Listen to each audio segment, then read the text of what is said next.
Hey guys, what is going on? Welcome back to the portfolio. Welcome to the first video of 2019 new fiscal year.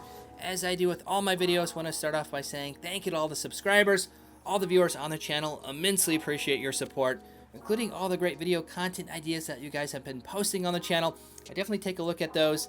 And today's video is inspired by a few investors on the channel here, new investors to the market, not quite sure what stock to jump into, as well as how to put money into the market once some candidate stocks are selected. So I thought I'd kind of go through my portfolio here, a stock that I personally have in the portfolio. I think it's a great stock for any new investor on the stock market. Recently did a video about the stock as well.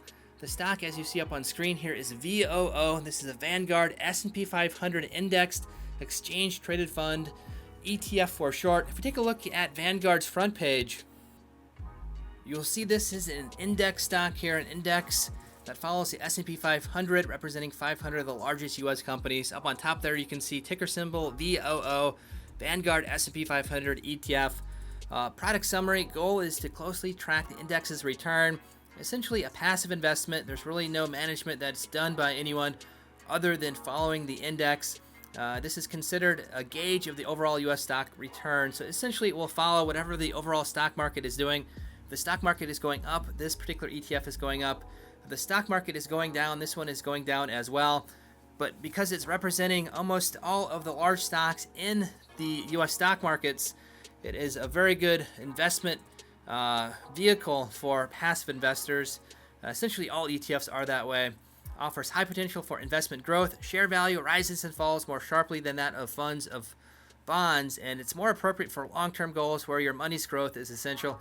Essentially, that is talking a little bit about the risk in investing in stocks versus bonds or other investments that are a little bit less volatile, like the U.S. stock market can be. As you can see in the last few months here, the stock market has definitely dropped quite a large proportion here. We're definitely in the midst of a large correction, if not bear market territory. ETF facts here: asset class, domestic, stock, general, category, large blend. Essentially, it's large companies. Ticker symbol VOO. Expense ratio: this is a very good part about the Vanguard funds. They have very low expense ratios. You can see that they highlight this on the page as well. This is 96% lower than the average expense ratio of funds with similar holdings. ETF advisor, again, this is a Vanguard fund. Goes through a little bit of the price and yield here. But let's go down to the graphs on the bottom here. Risk potential. Again, this is highlighting the fact that this is stock heavy, more risk, but more reward as well in the stock market. You can see the performance here. Hypothetical growth of 10,000. The more important thing I want to go down to is portfolio composition. Again, this is a broad representation of almost all of the large companies in the U.S. stock markets. The S&P 500, you can see it's heavy on communication services, consumer discretionary, consumer staples, energy, financials, healthcare, but essentially has holdings from almost every market class, every market sector. You can see the characteristics here: total fund net assets, a very, very large stock holding here, as you can see, 440 plus billion. Some of the largest holdings, as you can see here, are well-known companies, market leaders in their respective rights in their particular market classes: Microsoft, Apple, Amazon, Alphabet, Berkshire Hathaway Incorporated Class A stock, Johnson & Johnson, JP Morgan Chase & Company, Facebook, ExxonMobil, Pfizer. And just to scroll back up here, you can see characteristics: 511 individual stocks. So essentially, when you jump into this particular stock, VOO, this ETF, you are essentially buying a pre-made portfolio of 511 stocks. So it's very good for new investors jumping onto the market. You don't have to pick individual winners and losers, and because it's an index stock, it'll be passively adjusted over time. Fees are very low, as I stated there, 0.04% for Vanguard funds, for this particular Vanguard fund, but most Vanguard funds are similar expense ratios, and it has a very broad market representation as well. Going back to the portfolio, I would like to highlight exactly how you can put money into the stock. So your candidate stock here is VOO, a very good ETF, exchange traded fund, index fund to jump into. To put money into this particular stock, I would not advise that you put all of your money into the stock at one particular point in time. If you do that, you'll be at risk for what's called market timing. So for example, let's go to the 5-year graph to highlight this. Let's say you put money, all of your capital, into the stock market at this point, and it starts trending down here. You can lose quite a bit of money. Likewise, let's say just a few months ago you put your entire holdings into VOO, your entire portfolio into VOO at that point, put all of your money into the stock market. Now you can see the market's been trending down here quite dramatically. If we go to the 1 month graph here, it's down 11.48%. 3 months here, 14.76%. So you can essentially lose quite a bit of money by putting all of your money into the market at one time. Again, the risk of market timing. A better way of putting money into the market is putting money in at a regular basis, putting money in at a set amount over a longer period of time. Maybe that's over several years, several months, but not trying to put all of your money into the market on one big, large purchase. So for example, if we go to the 5-year graph here, what this type of strategy is called is dollar cost averaging. So essentially you'd be putting money in at set amounts, at set intervals, all along through this graph here.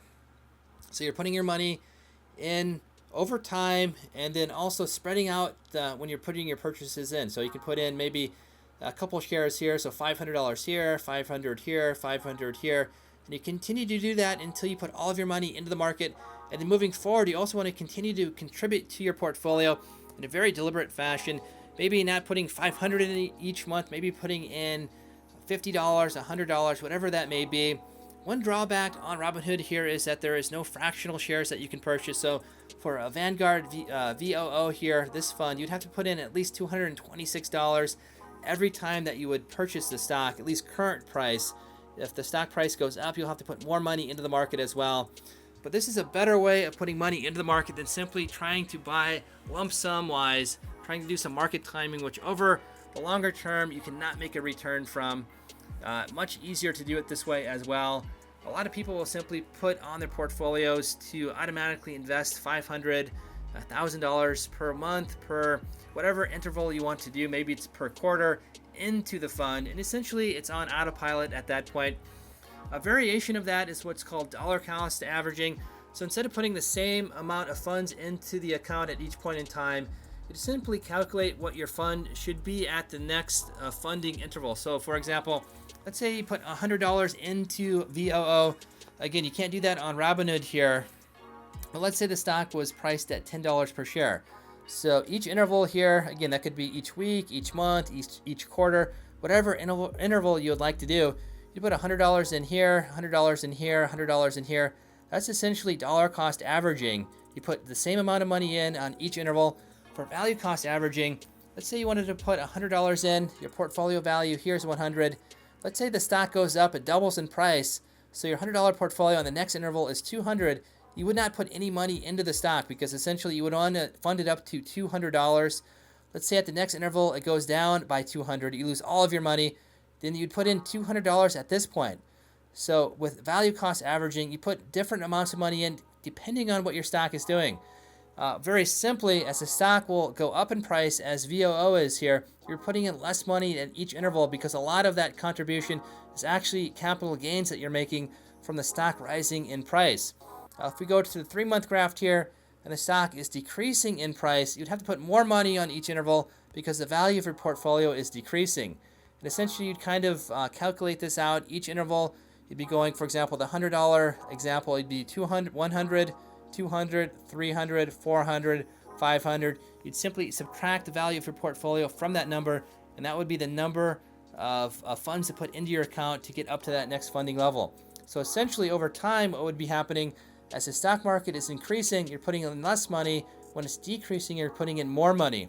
And over time, you'd hopefully have a little bit better return than just simply putting in a dollar cost averaging way money at each individual interval on a very strict monetary basis. So 2 different ways of putting money into the market, but definitely better than simply putting in large chunks of money into the market in just 1 or 2 buy orders. It's definitely better to put it in over time in small quantities on a very regular basis. That's the whole idea behind dollar cost averaging. Same amount on the same interval, or dollar cost averaging, putting money into a certain percent of your portfolio or calculated percent of your portfolio every month, every quarter, every week, whatever that interval will be, to get it up to a set amount that you hope to put into your portfolio. So 2 different ways of doing that. Let me know if there's any other ways that you guys have been experimenting with, but I think dollar cost averaging is the most straightforward approach. Value cost averaging a little bit more difficult, but can also be done very easily if you put all this information to a spreadsheet. So again, let me know what you guys are doing with your portfolios. Not to make the video too long, I'll kind of end it here. Again, I want to thank you all for supporting the channel, all the viewers, all the subscribers. Like I said, this video was suggested by a number of viewers on the channel, new viewers on the market, new viewers to the channel wondering exactly which stock to buy, as well as how to put money into the market. So if you guys have any comments on this video, other videos, please let me know in the comment threads down below. Other than that, I'll kind of leave it there, and we'll see you guys next time.